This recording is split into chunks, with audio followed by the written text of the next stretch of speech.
وأكون للخير العميم مثالا.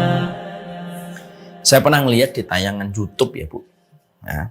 Saya melihat di tayangan YouTube, ada orang di tayangan YouTube itu, dia itu di tayangan YouTube ini, dia mendapatkan begini. Dia itu nakal dan playboy. Lalu ketika akhirnya dia menikah, salah satu permintaannya adalah, jangan kasih saya anak perempuan ya Allah.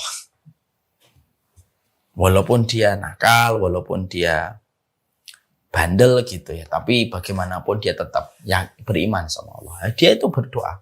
Saya tuh ketika menikah itu, saya tuh berdoa, cuma saya nggak dapat anak perempuan. Di podcast itu dia ditanya, kenapa lo nggak mau anak perempuan? Dia jawab, iya, ya saya takutlah anak perempuan itu, karena saya kan dulu banyak mempermainkan perempuan. Qadarullah Bu, anak pertamanya perempuan.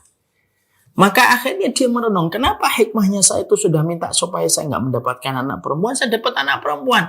Ternyata hikmahnya adalah, supaya saya bisa menyadari gitu loh.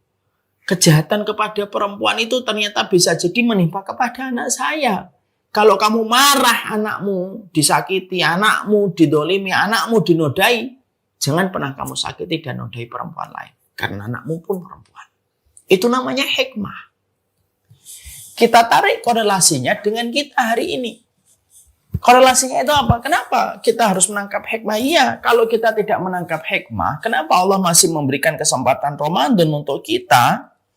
Anak khawatir Ramadan itu akhirnya tanpa makna, dan Ramadan itu hanya sekedar masalah fikih. Akhirnya apa? Ramadan hanya sekedar fikih tok gitu. Tapi kita ingin bahwasanya Ramadan itu bukan hanya sekedar fikih, tapi Ramadan itu lebih agung daripada urusan fikih. Makanya akhirnya hikmah ini yang kita temukan. Kalau hari ini ibu-ibu dalam perjalanan nanti 10 atau 11 hari ke depan, kita kok sampai disampaikan di bulan Ramadan, ambil dulu hikmahnya. Kenapa Allah memberikan kesempatan saya untuk menjalani dan mencicipi Ramadan tahun ini? Mungkin hikmahnya adalah Allah ingin supaya kamu bisa berbekal dengan ketaatan. Lalu kamu menebus dosa-dosamu dengan Ramadan tahun ini, supaya ketetapan ajal yang aku tetapkan tidak lama setelah ini, kamu telah mengambil kebaikan pada Ramadan yang aku berikan kesempatan itu. Kalau hikmah ini kita temukan, dan masing-masing hikmah berbeda-beda, akan menjadikan kita memberi arti pada Ramadan yang kita peroleh. Dan kita tidak akan lagi memberi makna Ramadan hanya sekedar, bukan hanya memberi makna bahwasanya Ramadan hanya sekedar rutinitas, dan Ramadan bukan hanya sekedar siklus yang kita lewati. Itu yang kita harus selalu pikirkan. Sekarang pertanyaannya kepada seluruh ibu-ibu, apa hikmahnya Ramadan diberikan kesempatannya kepada ibu? Setiap orang memiliki perspektif hikmah masing-masing berbeda-beda. Temukan hikmahnya supaya lahir makna pada Ramadan, dan supaya Ramadan kita tidak hanya secara fikih. Inilah pentingnya menghadirkan hikmah. Makanya Imam Ibnu Qayyim berkata, Syifaul alil fi masailil qada'i wal qadar. Ambil hikmah dalam setiap peristiwa. Karena orang beriman ketika mereka menjadi ulul albab adalah orang yang pandai mengambil setiap hikmah.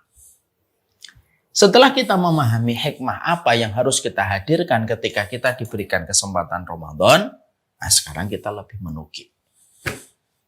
Apa yang kita lakukan lebih menukik ini? Yang kita lakukan adalah begini. Kita harus mengetahui keutamaan Ramadan. Dan kita harus paham keutamaan Ramadan itu bagaimana. Secara spesifik. Kenapa kita membicarakan tentang persiapan Ramadan? Sudah siapkah kita?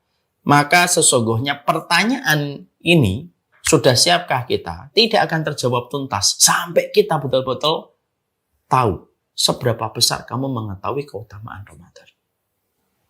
Seberapa besar kamu mengetahui keutamaan Ramadan. Maka mari kita membicarakan tentang keutamaan Ramadan dulu. Ya. Tidak usah banyak-banyak kita membahas, mungkin cukup 2 saja atau 3 saja. Keutamaan Ramadan. Setidaknya supaya menghargai Ramadan apabila nanti sudah dihadirkan kepada kita, setelah kita mengetahui hikmah apa Allah memberikan kesempatan kepada kita mencicipi bulan Ramadan. Ya. Saya ambilkan sebuah contoh. Saya misalkan dapat baju ini. Misalkan baju ini harganya 5 juta. Contoh saja ya Bu. Ini kan, nah ini contoh saja. Ini harganya nggak sampai 5 juta. Kalau saya tidak mengetahui harga baju ini 5 juta, apa yang saya akan sikapi tentang baju ini? Saya akan menganggap biasa baju ini. Kalau kotor saya biarkan, kalau tergores dengan pagar saya biarkan. Kenapa? Saya tidak tahu kalau baju ini harganya 5 juta. Coba kalau kondisinya diubah dan diedit. Kalau saya tahu nih harganya 5 juta baju ini, mungkin saya akan menghargai. Mungkin ketika tergores sedikit, saya langsung bersihkan. Ya, mungkin kalau kena pagar langsung saya nyesal kenapa ini kok jadi kena pagar gitu. Kenapa kok berbeda? Bagaimana kita memperlakukan baju ini? Karena yang pertama saya tidak tahu kalau baju ini mahal. Karena yang kedua saya tahu baju ini mahal, makanya saya menghargai. Kita akan menghargai iPad, menghargai handphone kita kalau kita tahu harganya mahal. Maka sama sesungguhnya kita akan menghargai seluruh apa yang Allah berikan kepada kita kalau kita tahu betapa besarnya keutamaan pada apa yang Allah anugerahkan kepada kita. Dan salah satu kenikmatan dalam anugerah besar yang Allah berikan kepada kita itu apa? Kalau kamu diberikan kesempatan Ramadan itu harganya mahal. Makanya kamu harus tahu mahalnya Ramadan supaya kamu bisa menghargai kedatangan Ramadan. Kalau kita sudah tahu mahalnya Ramadan, kita tidak hanya memaknai Ramadan itu per harinya, tapi memaknai Ramadan itu per menitnya. Karena kita tahu hitungan keutamaan Ramadan itu bukan per hari, bukan per pekan, bukan per 10 hari. Tapi keutamaan Ramadan itu per detik dan per menitnya. Itu sedemikian dahsyatnya. Sekarang kita bahas dulu, apa itu keutamaan Ramadan Ustaz secara spesifik? Nah, setidaknya ada 3. Saya sampaikan agak singkat ini qadarullah.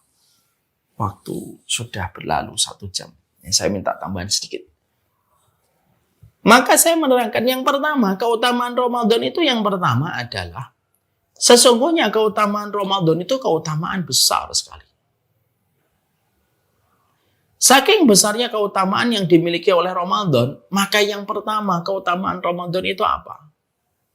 Ramadan itu memiliki keutamaan bahwasannya setiap amal ketika dilakukan di bulan Ramadan itu saking gedenya keutamaan yang dimiliki oleh Ramadan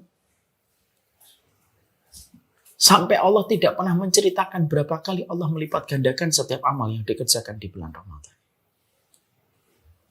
Saking gedenya keutamaan Ramadan itu Allah berikan kepada manusia. Ya. Makanya maaf ya Ibu, Allah itu kalau memerintahkan kita untuk beramal, Allah selalu ceritakan balasan apa yang kita dapatkan untuk memberi motivasi. Kamu sedekah dilipat gandakan 700 kali lipat.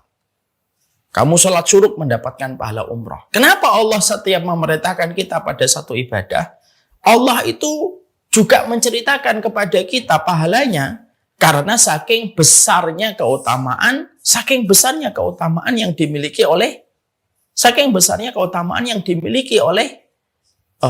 kenapa Allah itu menceritakan setiap amal itu dengan pahalanya supaya memberikan motivasi orang untuk beramal. Kecuali Ramadan.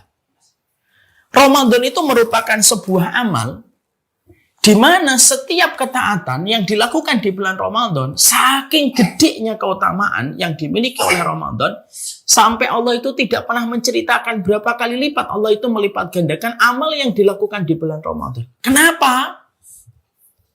Saking gedenya pahala. Saking gedenya pahala yang Allah berikan di bulan Ramadan, saking gedenya pahala itu Allah rahasiakan. Berapa kali Allah melipat gandakan amal di bulan Ramadan, Allah rahasiakan. Supaya manusia nanti betul-betul merasakan pahala Ramadan itu besar sekali. Ketika Allah jadikan kejutan dan surprise bagi mereka yang berpuasa dan diterima puasanya di bulan Ramadan. Makanya ada sebuah hadis yang diterangkan oleh Rasulullah di dalam hadis qudsi, was-saumu li wa ana ajzi bihi. Dan sesungguhnya puasa itu untukku dan akulah yang mengganti pahala puasa itu. Kenapa Allah langsung menggantinya langsung? Dan maaf ya, kenapa puasa Ramadan itu dinisbatkan langsung kepada Allah? Karena orang tidak akan bisa puasa kalau dia tidak merasakan kehadiran Allah. Satu-satunya ibadah yang dirasakan langsung kehadirannya manusia, kehadirannya Allah pada kehidupan manusia ketika beribadah, hanya ketika orang itu melakukan Ramadan. Maaf ya, contoh. Orang itu kalau puasa, Bu, dia punya 1001 kesempatan untuk membatalkan puasanya. Ketika berkumur-kumur, ketika wudhu, dia bisa membatalkan tanpa orang tahu. Jarak antara air di mulutnya dan kerongkongannya tinggal 1 cm. Dia cegluk-cegluk. Tidak ada orang yang menyadari. Dia bisa minum. Setelah itu seger. Tapi kenapa orang berkumur-kumur ketika wudhu, dia tidak sama sekali meneguk air yang ada di dalam mulutnya. Karena dia merasakan kehadiran Allah. Anak-anak kita yang puasa duhur atau puasa asar, ketika baru belajar, mereka tidak akan pergi ke tempat-tempat yang jauh untuk membatalkan puasanya. Mereka jujur. Kenapa mereka jujur? Karena mereka merasakan kehadiran Allah. Itulah yang menjadikan Ramadan itu istimewa. Makanya sampai kita dapatkan Ibnu Qudamah itu bercerita kepada kita. Apa yang dikatakan oleh Ibnu Qudamah? Ibnu Qudamah itu bercerita kepada kita. Ada 3 amal. Yang mana kalau 3 amal ini diterima, hampir-hampir mizan, timbangan, tidak kuat memikul pahala dan bobot pahala dari 3 amal kalau sudah diterima oleh Allah. Apa 3 amal yang hampir-hampir mizan, timbangan amal itu tidak kuat memikul amal apabila berpahala di sisi Allah? 1, pahala orang yang sabar.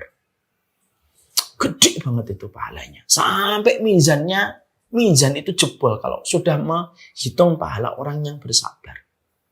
Sabarlah. 2, yaitu adalah mereka yang memaafkan orang yang mendolimi. Mereka menyakiti mereka lalu memaafkan dan tetap berbuat baik. Ini pahalanya gede. Hampir mizan itu jebol. Padahal ibu tahu mizan itu kalau dunia dan seisinya diletakkan, mizan itu lebih besar daripada dunia dan seisinya. Ibaratnya kayak gini. Ibu melemparkan uang 500 perak di tengah padang golf. 500 perak itu dunia dan seisinya. Padang golf itu mizan saking gedenya. Tapi kalau ada manusia memaafkan orang yang menyakitinya dan tetap berbuat baik walaupun dia disakiti, pahalanya itu langsung hampir mizan itu tidak kuat memikulnya.